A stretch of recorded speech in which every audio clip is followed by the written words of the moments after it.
knew it's about to happen to you. You'd leave now.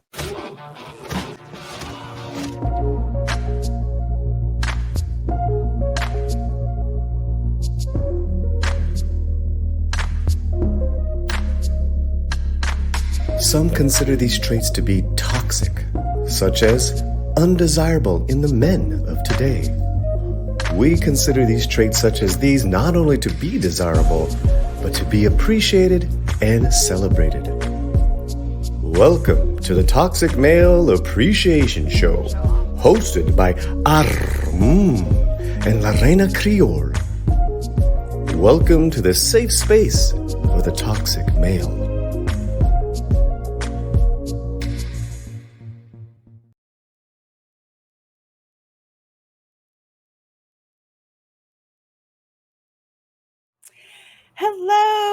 Hello, everyone, and welcome to my channel. I'm Reina Creole, and this is the Toxic Male Appreciation Show that I host along here with my lovely co-host of Positive Fandom. How are you doing, my dear?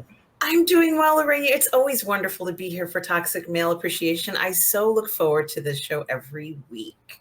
Oh, thank you. I love doing the show with you, and I love just talking about uh, all the toxic men that we like to feature that's on this show. You know, Yes. so I love doing it. Thanks so much for all of you who've been watching. We sure as heck do appreciate it watching us here on Twitch, and of course the replay on Sundays at 1 p.m. Eastern over on my YouTube channel.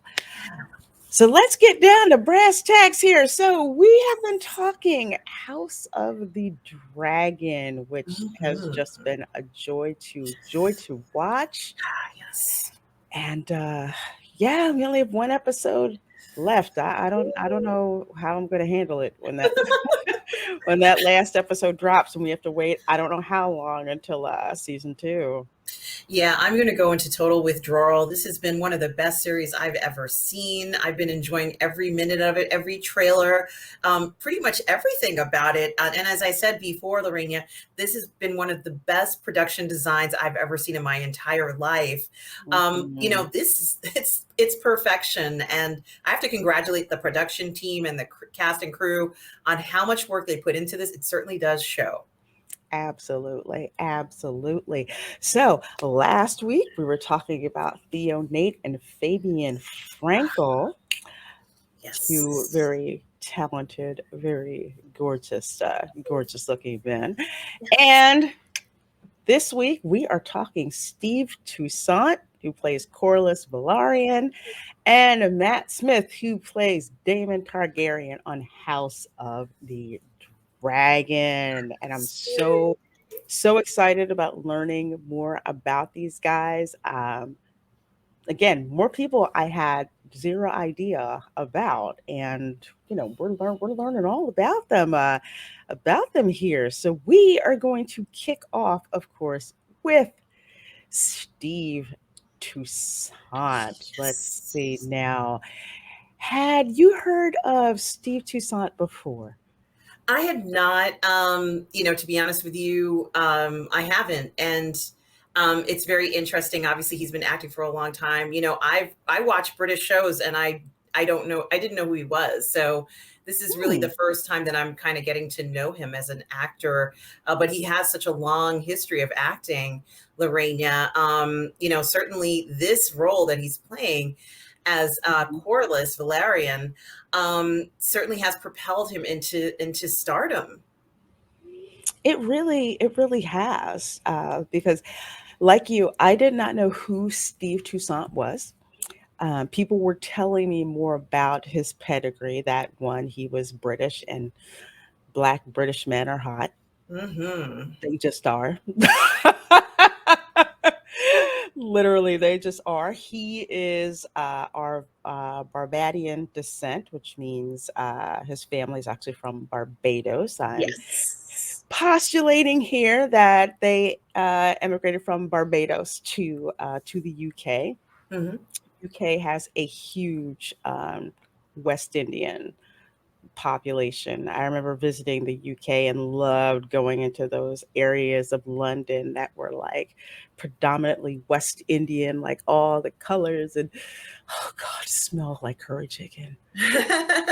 Oh God, I absolutely love visiting there.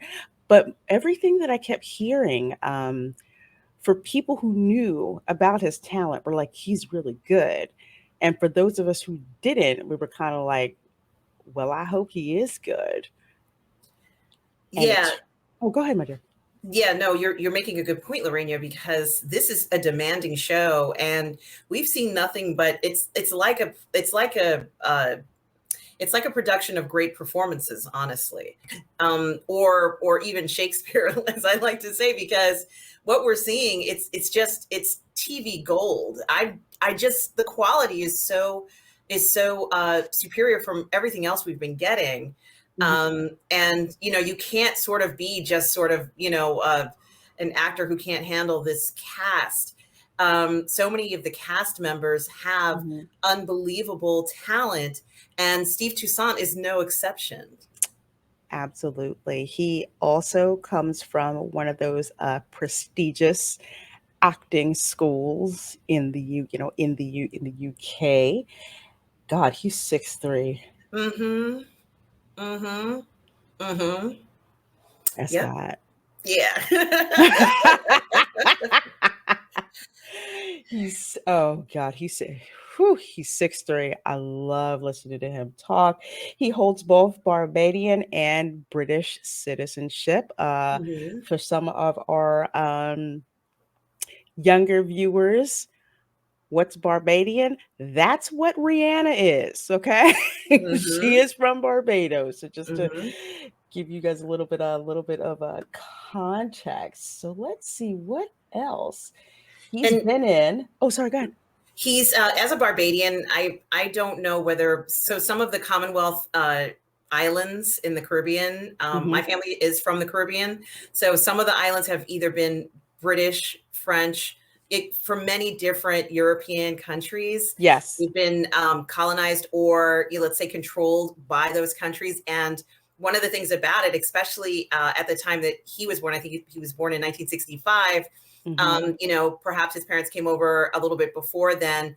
And, as Barbadians, they would be allowed to go to the United Kingdom and live there if they wanted to, because I think at that time, perhaps Barbados was under British rule. I don't know all the details, but what I can say, a lot of the countries in the Caribbean have become independent now, but they've maintained their connection to the Commonwealth, which is Great Britain. The Queen of England, who just passed away recently, was Mhm. the ruler of all of these nations in the Caribbean for quite some time, perhaps for most of the lifetimes of the people who are alive on the island now. So, there still is a strong connection for those countries that have gained their independence. There's a possibility Barbados may have gained its independence already. I'm not sure, but it makes it easier for you to go to Great Britain if you Mhm. want to leave the island. The islands are beautiful, but there isn't a lot of work opportunities on the island for everybody. So a lot of people from the islands do leave. They go to work somewhere else and then they come back, after retirement or whatever they want to do. But there are more job opportunities in larger places. So they'll do that. And Lorena, I have to say, I'm going to say something else about him when we go through his bio in regards to his the roles that he's had. But immediately when I saw him, I'm going to tell you what my thoughts were when we get to that point, when we start talking about how he's performed very specifically in House of the Dragon. But let's go through as you started. I interrupted you. I got a little excited, Lorena. I got a little That's excited. okay. That's okay. I was you were talking and I was just you'd answer the question about about the UK because I know in the US, um, like my neighbors were Jamaican, so they're very proud that they were that they were an independent nation. But they were like the island is beautiful. I Yes. said, but jobs are not that easy to come by. So a lot of them, would leave the island. That's why if you ever watch the TV series In Living Color, hey man, and they bragged about how many jobs they have. Absolutely. That is from. Absolutely. Oh So, my gosh! So he was in Prince of Persia. wow. He was in Prince of Persia. He was in Judge Dredd. Okay. I can't, oh, as Hunter Squad leader. I was going to say I saw the version with Sylvester Stallone in it for Judge Dredd. Love that movie. Still have not seen the Carl Urban version. Please don't judge me. Haven't seen that one yet. Right. But I don't remember him in that one. Now this movie, and I hope I haven't gone past what you wanted to talk about. No, not at all. Okay, Keep going. okay, okay. Of course, we know House of Dragon. We'll get back to that. But this series here that I would like to tell people about. Now, this one was one that I got turned on to very, very quickly because John Boyega was in it. Now, Small Axe, which is directed by Steve McQueen, and let me pause this before I get claimed, is actually a collection of short films focused on the West Indian community in the UK, between, I believe, like 1960 to like 1980. So John Boyega actually played a cop, like one of the first Black cops in, I believe, it was the London Police Force. So it was very, very interesting. Definitely an amazing performance by him. When you see his performance, you see just how constrained he had to be. He was in the Star Wars films. In Small Acts, you could really see just how talented he was. It's almost like on the same level of what he did in Attack on the Block, but even better. So I am very interested to find out exactly who Steve Toussaint was in Small Axe. It does sound very interesting. And of course, that's a really fantastic opportunity to get into a series like that. I remember hearing Small Axe advertised as like a song. It sounded like a Bob Marley song, maybe a small axe that can cut you down or something Yes. like that. And it looked really cool. I was like, this is kind of a cool song. But sometimes those calypsos and reggae songs are not happy songs. No, called them like protest. I think it was like protest reggae from what somebody had told me. Mm-hmm.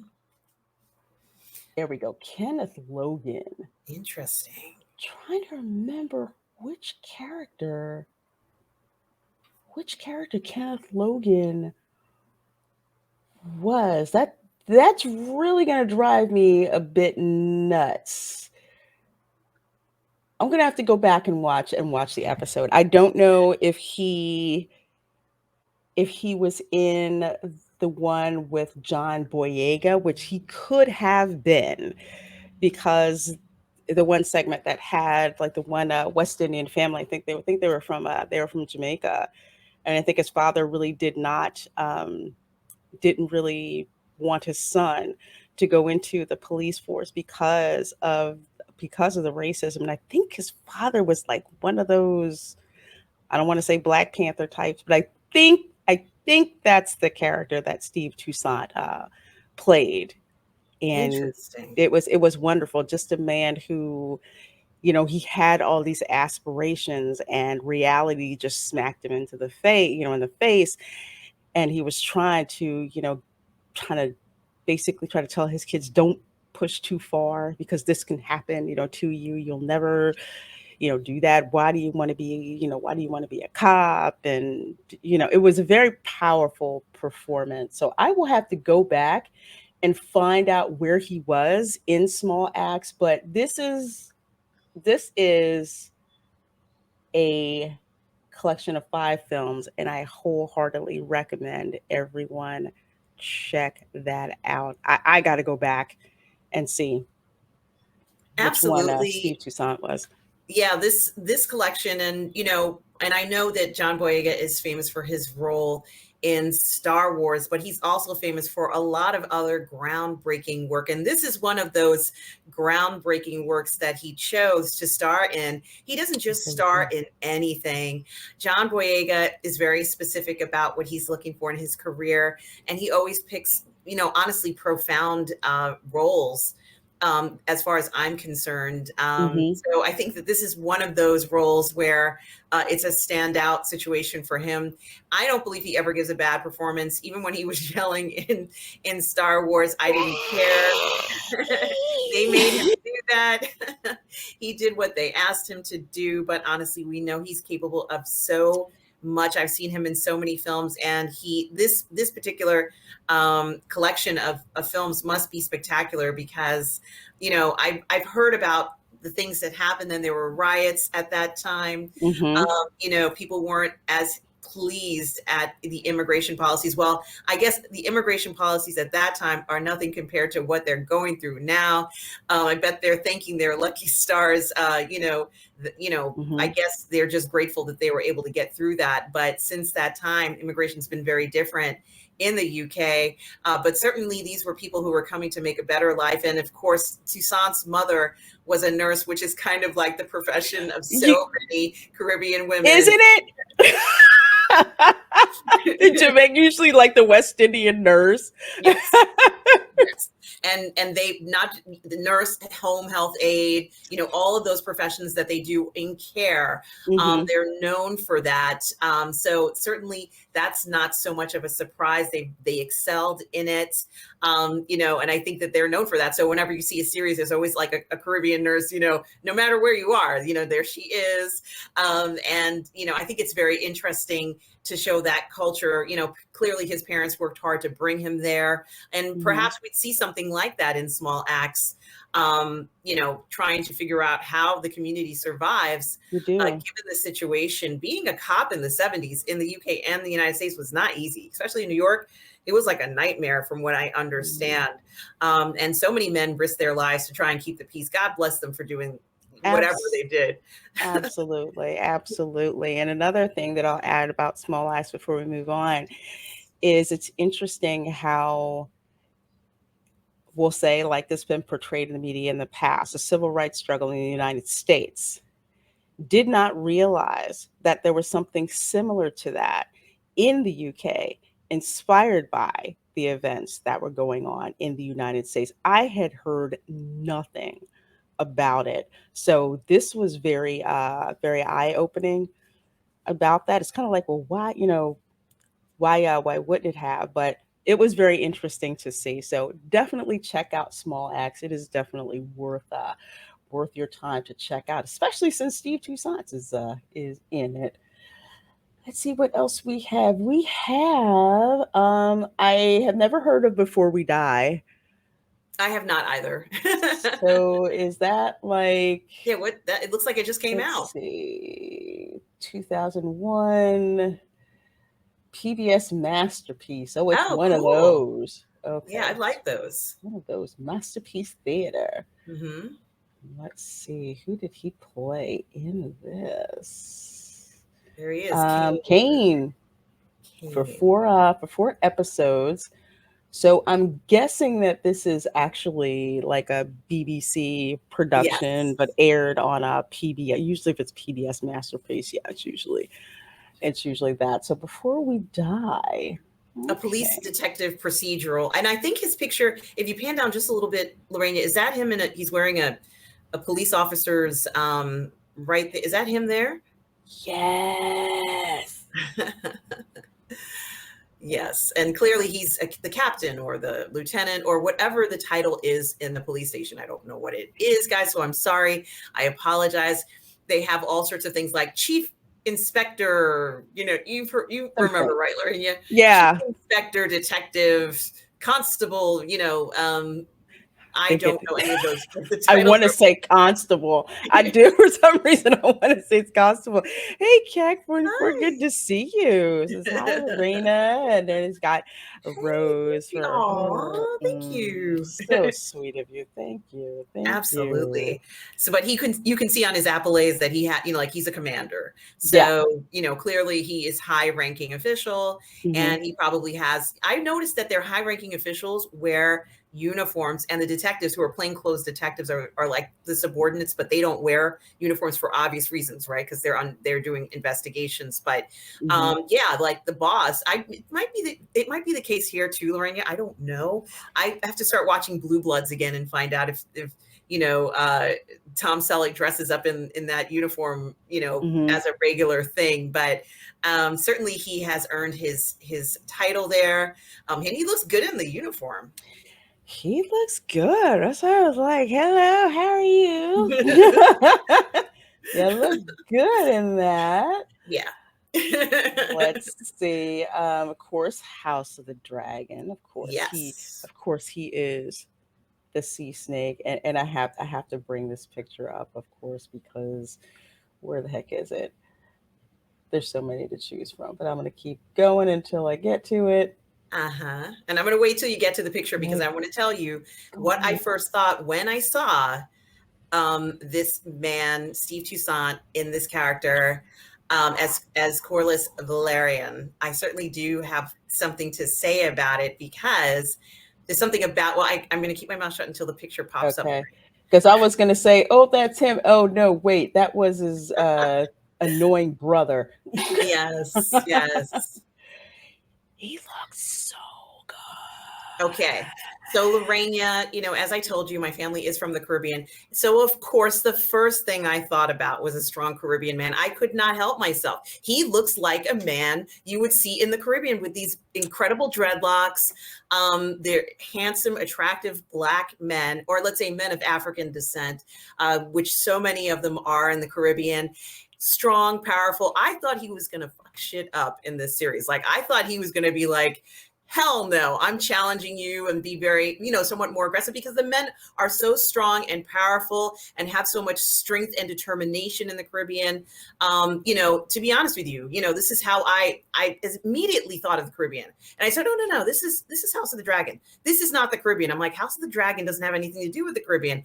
But I could not help myself, Lorena. And every time I see him with these dreadlocks, I cannot stop thinking about the Caribbean. So I immediately see a man. I wouldn't be surprised if I saw a cutlass in his hand. This is like, I know, right? You're absolutely right, though, because every time I see him, I'm thinking of, I'll just use pretty much Jamaica. It's like yes, that thing of just like, some Jamaican men who wear like dreadlocks, hard workers, love their families, trying to do better for their community, take no crap from anybody. Right. Nobody will not have you talk bad about their people, at all. Proud of their island, get angry and upset that things that have happened, yes, in to the island, considering how hard that they've worked, to bring themselves up. And one thing that actually Peter Williams, who plays Apophis on Stargate SG-1, who's also from Jamaica, was basically saying, the mantra that's told is, Jamaica is from, the strongest that arrived there, and we're just, strong, very, very, very proud people. Yes. Not looking down on anyone, but not allowing anyone to look down on them. Yes, and they're proud of their heritage. Yes, we know we came from slavery and from European history. We are proud of every single bit of it. They will school you, they will give you the history of this slave and that slave. And I'm like, oh wow, you guys know your whole island history, like from 16 something to 2000 or whatever, whatever year slavery might have ended on the island. They know the whole story. They know where they came from. They know their heritage. They have a lot of historical information and pride that goes along with it. And they are strong. And Lorena, I can't help but see that in this picture. I know it's House of the Dragon, Lorena, but my what is it called? Muscle memory is telling me that this is a strong Caribbean man, and you cannot beat him, even though his brother got cut up, but you cannot beat him. He is determined. He is determined. And I can't help, I cannot erase this from my mind. I was so excited when I saw the dreadlocks, Reina. I mean, I was like, oh my God. Oh, I still get a thrill when I see a picture of this man here. He looks incredible. He is intelligent. Just I love how they portrayed him as his character. What do you think, Lorraine? What did you think when you first saw him in this outfit? What were your thoughts? Well, first of all, I thought whoever did this wig deserves all their money and more, because it's very realistic. Kind of like how you were saying, you get that flash, to the Caribbean. Even though my mother's family, it's like Florida, everybody's coming up from the Caribbean, but all of the Jamaicans in my family come through my maternal grandfather. And I always remember what he looked like. And it's like I see him when I see, Steve Toussaint and so many other Caribbean men. I mean, he was always dressed well, always hardworking. I didn't get to know him long. It's like he died when I was really, really young. I think like when I was like 5 or 6. But I still remember his presence. He had an imposing presence. Of course, Jamaicans love music, so he always had a guitar to play, guitar to play on. But he was very, very proud of who he was. And when I see this character, I love the way that they gave him, that proud demeanor. They did not half ass it with how he looks. I mean, I got a little knit with the way that the girl's wigs looks, but that's a little different. His looked perfect and looked dead on. Yeah, I agree. I think that inherently, I'm not going to say that that's what the production crew was going for, but I'd like to believe that this is what they were going for. He's a very good looking man. And Lorena, we don't always get to see strong Black men, attractive Black men portrayed in this way. He's like an aristocrat. He's part of the royal family almost in a way in this story. And I really like Hmm. that part. But seeing him, and his family, they all looked so beautiful together. This is exactly the type of thing that I didn't know we were going to get. That, I mean, I knew he was going to be in this, but Hmm. seeing the beauty of it all, it really made me proud to kind of see this, and to also see such an attractive man, being so incredibly beautiful looking. Like, he just really shines on there. Seeing him around that table with everyone, he really is something else. I mean, really just stunning. I think that, regardless of what the original character was,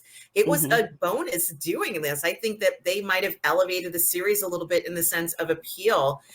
You can never go wrong with a handsome Black man in a series. That's how I feel. I don't know how everyone else feels, but Lorena, we don't even get to see handsome Black men in series like this all the time.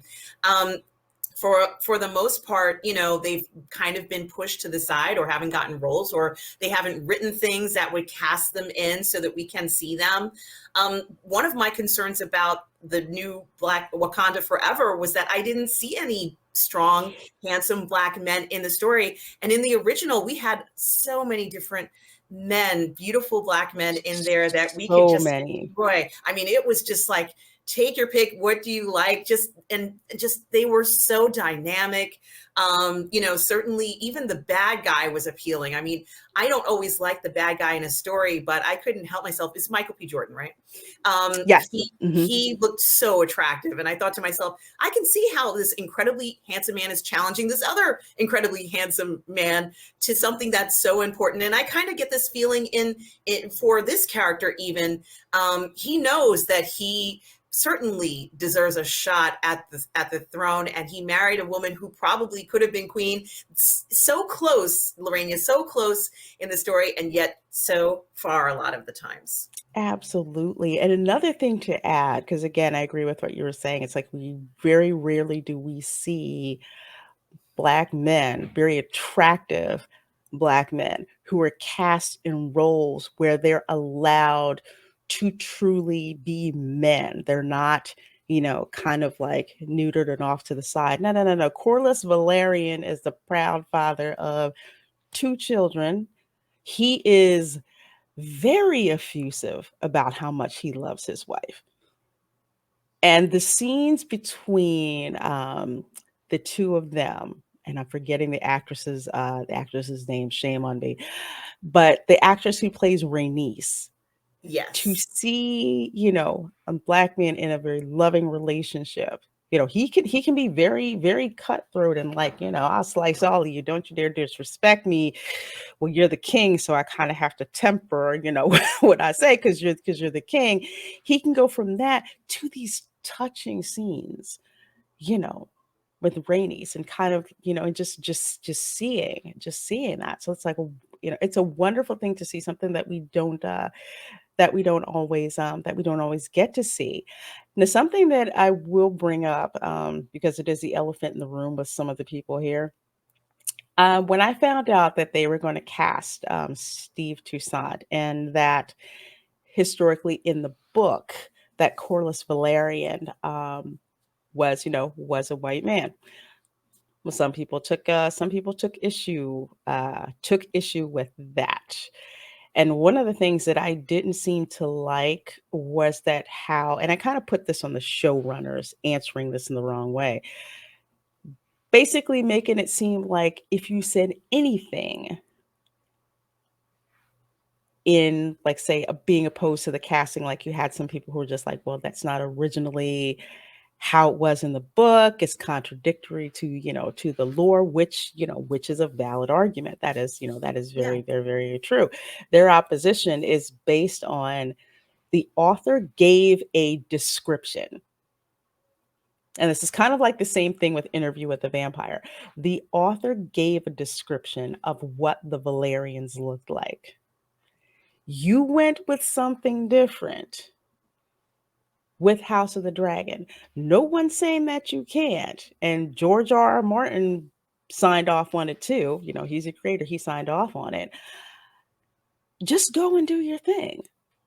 It's not racist of the fans to point out that you are not sticking with the author's original vision. Like, case in point, like, say The Wiz. Okay, that is not, it's inspired by The Yeah. Wizard of Oz, but it's a different animal all on its own, and it doesn't claim to be, the Wizard of Oz. Oh, hold on one second. And I think Steve Toussaint played John Boyega, Leroy Logan's father, Kenneth Logan. Thank you, N64W expansion pack. I thought that was him.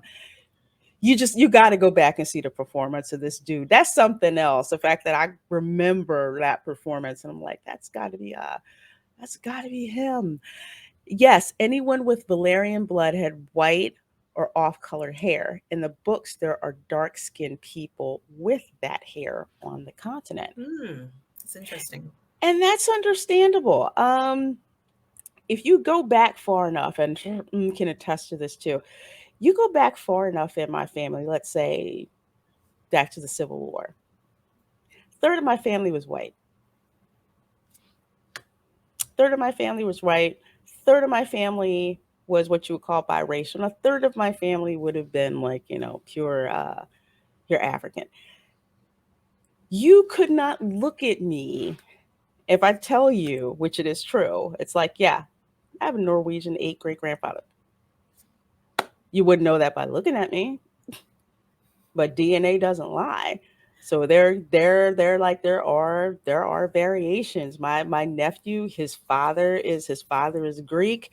You see him, he has like Herm's complexion, and he has curly sandy blonde hair.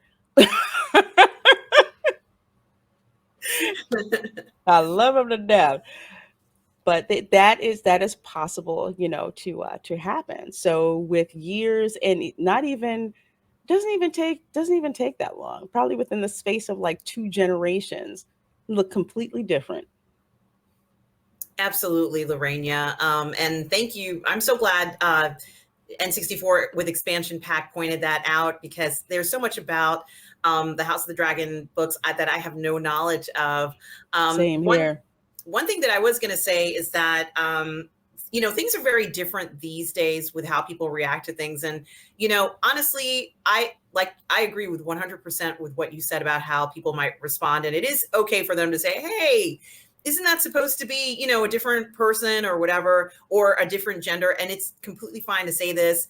One thing that I noticed, or at least when I first started to notice that type of a reaction to shows, was in the Hunger Games, when the Hmm. character played by Brie, was played by a girl who's African American and European. So she has, mixed ancestry. And the comments that people were making were honest ones. They were like, I didn't think this character was that particular, ethnicity. And to be honest with you, I don't know whether it says she's one or the other, but they were being honest. And I kind of prefer just the honest comments versus anybody accusing anybody of having any sort of ill will towards another. None of this is ill will.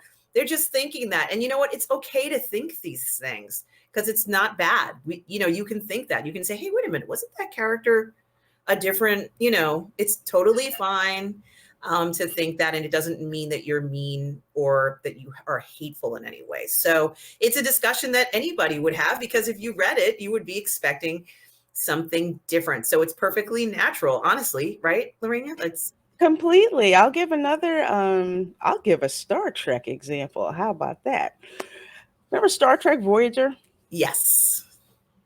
That show was the first one to showcase a dark-skinned Vulcan. Mhm. You had the people who were just like dark-skinned Vulcans.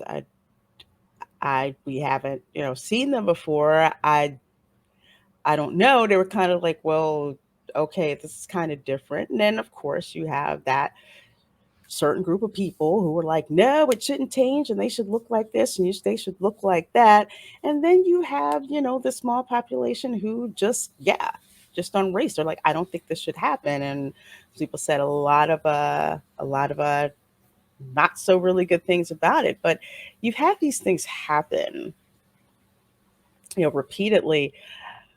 But just because people give a legitimate criticism or a legitimate observation, especially when it's plain as day, when something's been race swapped, just because they bring that up, it doesn't make them racist to do so. And it doesn't do you any favors at all to endear people. And I'm actually scrolling down here on purpose to endear them to what it is that you want them to check out. And I'm scrolling down here because there's something that Steve Toussaint says that is very interesting. And I think it's very worth stepping through this because I really haven't heard anyone say or repeat his comments in full context with Oh, what he said.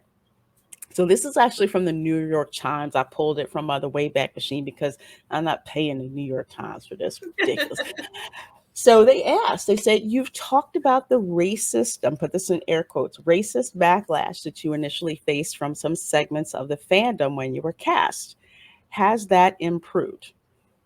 He says, well, there are trickles coming through, still trickles coming through, but generally it's been great. The overwhelming majority of people have been very welcoming and supportive. And I've seen this, and of course you can speak to it as well, of people who have been supportive about it, kind of like, well, that's not what George R. R. Martin wrote, but okay, we'll see how he does the role.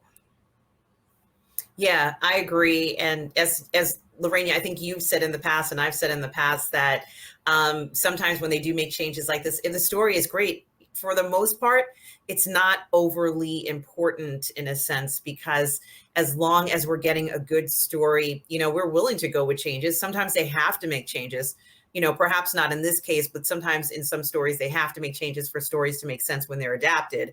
But it just seemed to work. It was done well. It wasn't done in a way that felt weird or unusual. This one was a success. So, I think overall, I support it certainly, because it's so good. Absolutely. Absolutely. And to continue on, he says, some people have gone out of their way to find my timeline so they can explain to me that it's all about the books and so forth. My view is this: there are shows on TV that I don't like, I just don't watch them.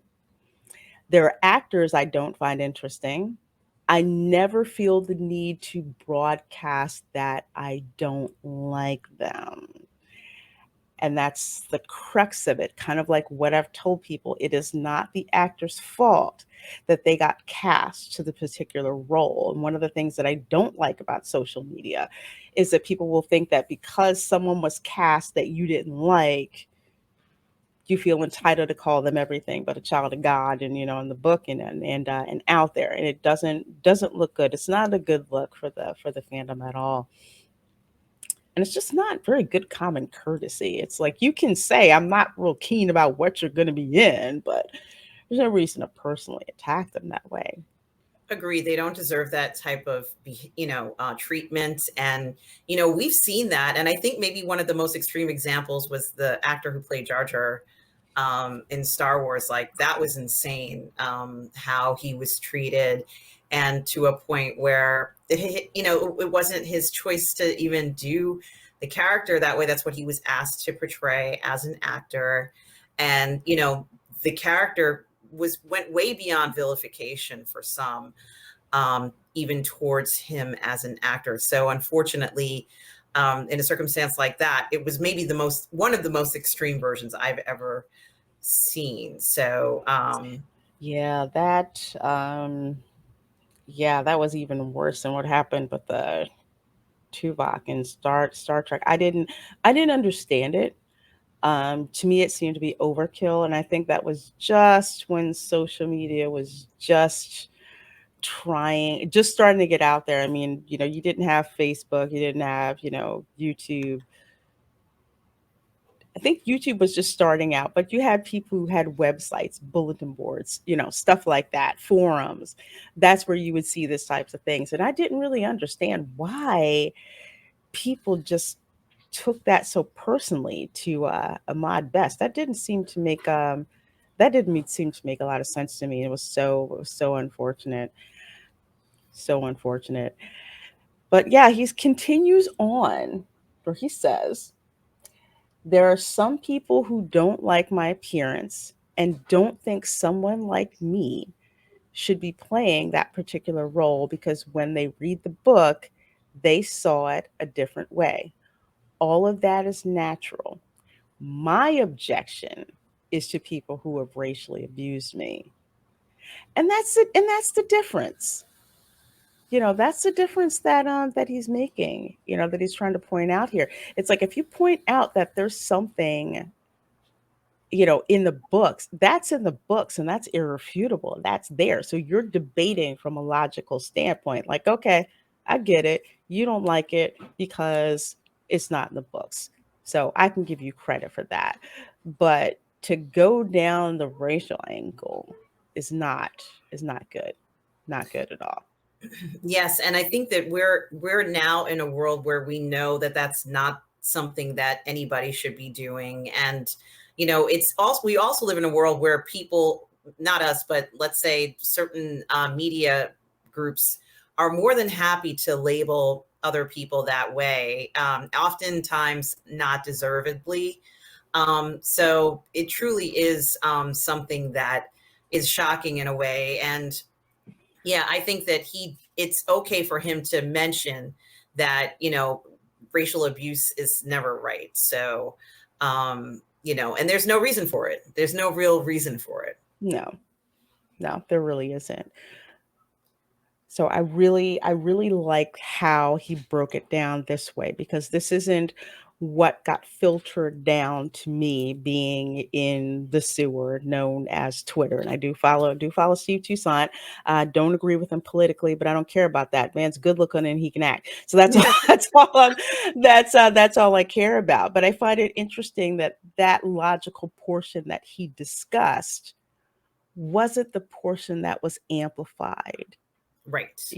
and I just find that to be, a huge disservice. But in the end, a man's an awesome actor. And just to kind of continue with this, that's why I think it's important to read all of this out in context.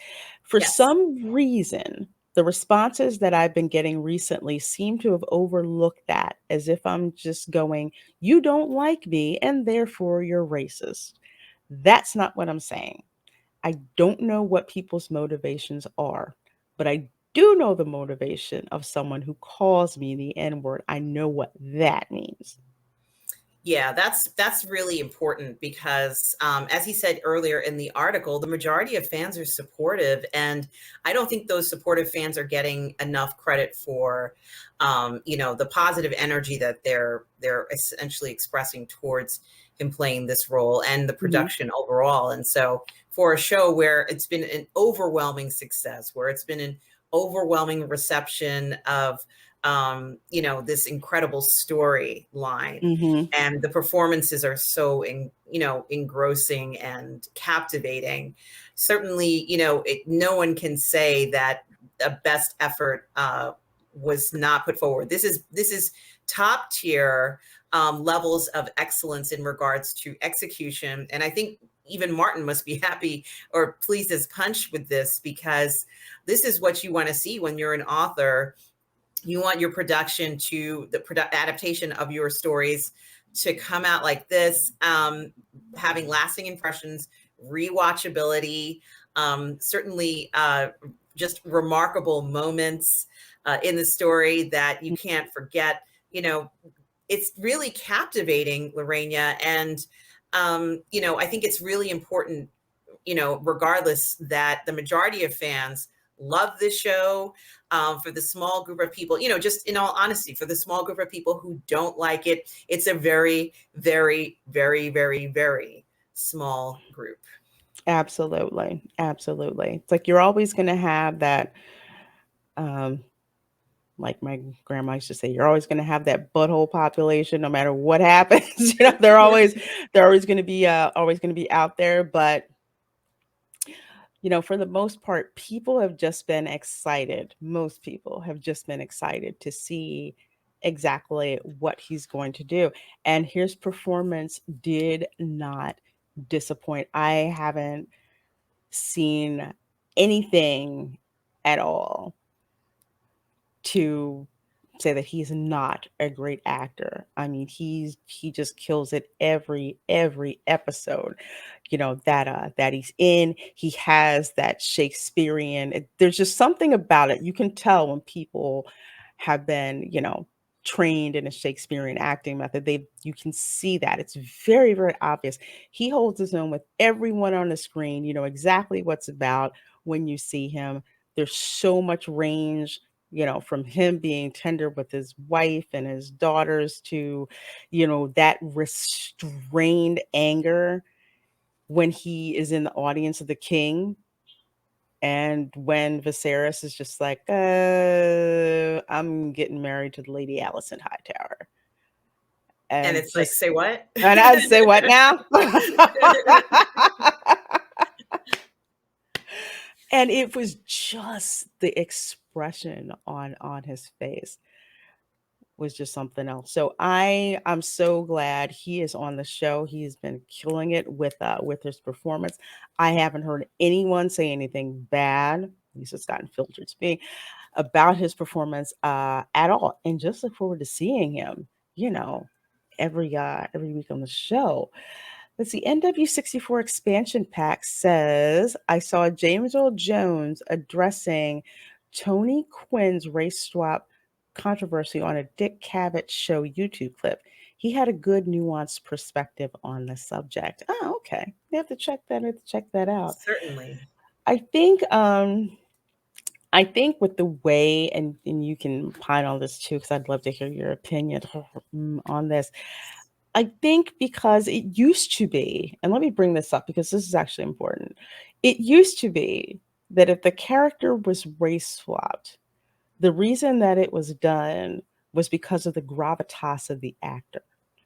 Like, say, James Earl Jones, like, say, Lawrence Fishburne as Perry White, um, Samuel L. Jackson as Nick Fury.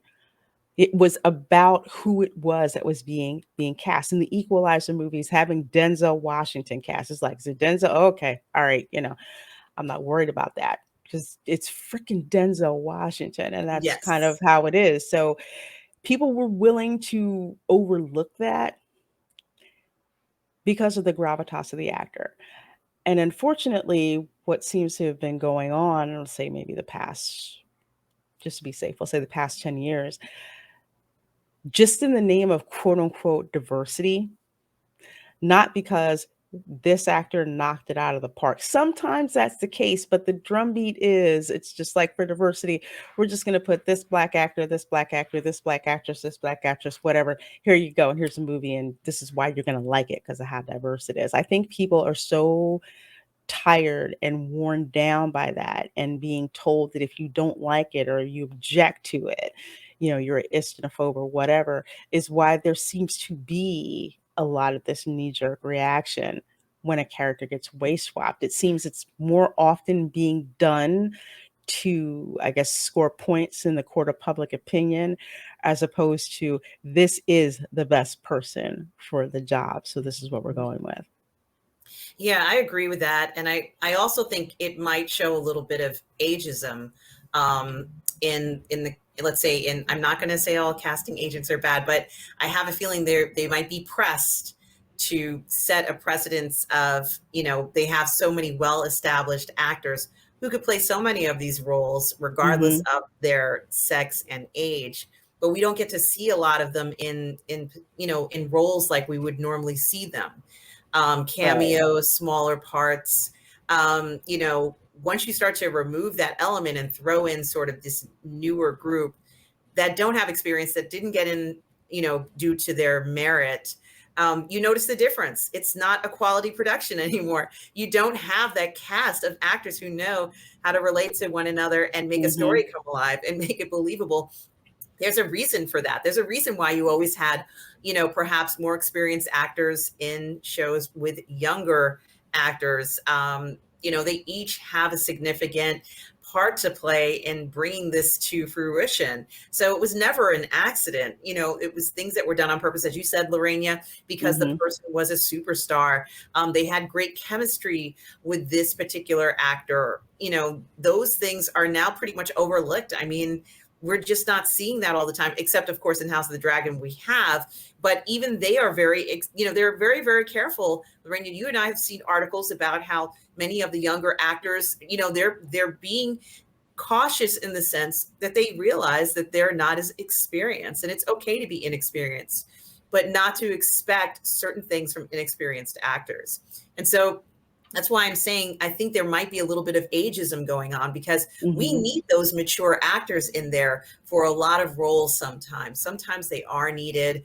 They do kind of, study the boat a little bit in stories, and, it feels somewhat more grounded in certain cases. So certainly we know in House of the Dragon, there are young ladies and younger male actors in the story. But it doesn't make any sense without the king, who is older, and some of the other characters. So I think that there is something to be said for the idea of having those actors who have that merit. Like you said, Denzel, James Earl Jones. I can think of a bunch of other actors that we would love to see sometimes, but we don't get to see them as often now in roles, and just they anchor things. They really do. And I know that Bruce Willis has had some issues recently, let's say, but I've seen him in a few films where he makes cameos, and I liked him in it. I think that he kind of does that sometimes. Maybe the films are not the best ones, but I saw him in the film the other day where he played a man who was kind of down on his luck, and Jason Momoa was in the film. And I thought, wow, they play off one another very well, but you wouldn't have seen that interaction, Lorena, unless they had cast Bruce Willis. No one was going to have that chemistry with Momoa. Momoa kind of, they were in LA, and I guess Bruce Willis, it was actually kind of a little comedic, but the part where Bruce Willis goes to get his car back from Momoa or something like that, and Momoa was like, yeah, what are you going to do about it? But it was just very funny, and it was the relationship and the chemistry between the two of them. It had to be an older man doing this. Like, it was, sort of like a comic version of maybe not Gran Turismo, but Gran Torino. But I think that there is something to be said for these actors who have that presence and that maturity, especially in storylines as heavy as in House of the Dragon. It was very long-winded of me, right? No, but very well said, because Thank you. the most how would I put this? The most tear jerking, heartfelt, my life is over moment was when King Viserys died, played by Patty Considine. Okay. That like stabilizing force, even though the night before he died, basically trying to tell his family, you need to get your crap together. I'm gonna die soon. And they're just kind of like, okay, for the sake of revering the age in the room in a good way, we need to basically be on our best behavior. And we need to respect this, to respect this man. So, again, like you were saying, it's a very grounding experience having these older actors on the screen. It's almost like I can't imagine watching Lord of the Rings without Sir Ian McKellen as Gandalf. Yes. Having that experience, having well, the only X-Men that I acknowledge, having Patrick Stewart as Professor. There's a reason you had Professor X there as the older, as the older man guiding the other mutants, so much so that putting together a school, you know, for mutants because he knows what that was, what that was like. But yeah, I hope they do not try to get rid of these older characters because you see it in other cinema. We see it in Indian cinema, you see it in Asian cinema, how a famous older actor is brought in not only to add legitimacy but to also provide grounding to what's going on in the story. So I really do hope that Hollywood doesn't lose that because that's something important. It's something to think about. And the final thing I wanted to say was that uh, Game of Thrones was the most diverse show I've ever watched in my life. I agree. And I myself have to say that they picked some of the best looking, they had a variety of looks, but they picked some of the best looking people from different ethnicities. And I've never seen a show like this, Lorena, ever. So they had already, gone down this road for me. It was already happening in a sense.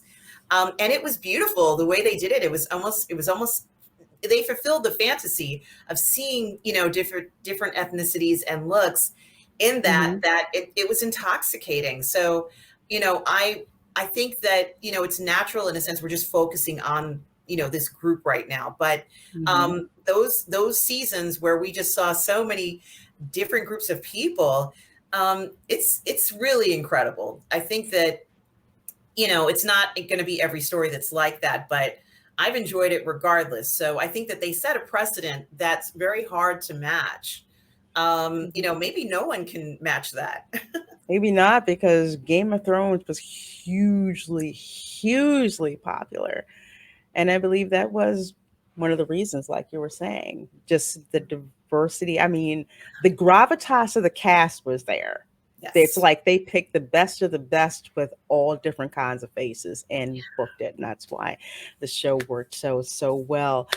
Speaking of so well, my goodness, we got so long-winded on Steve Toussaint that we didn't get a chance to get to Matt Smith. So we will have to get to him in a future episode, folks. So thank you all so much for being here. We sure do appreciate your support of the Toxic Male Appreciation Show. So please do go subscribe to her of Positive Fandom and watch her videos because we're trying to get her monetized. She's so close, so close. Find her videos. Just run them. Just run them on a couple of tabs. And of course, I would love it, of course, if you would subscribe to me. But subscribe to first. And we will see you all next time. Bye.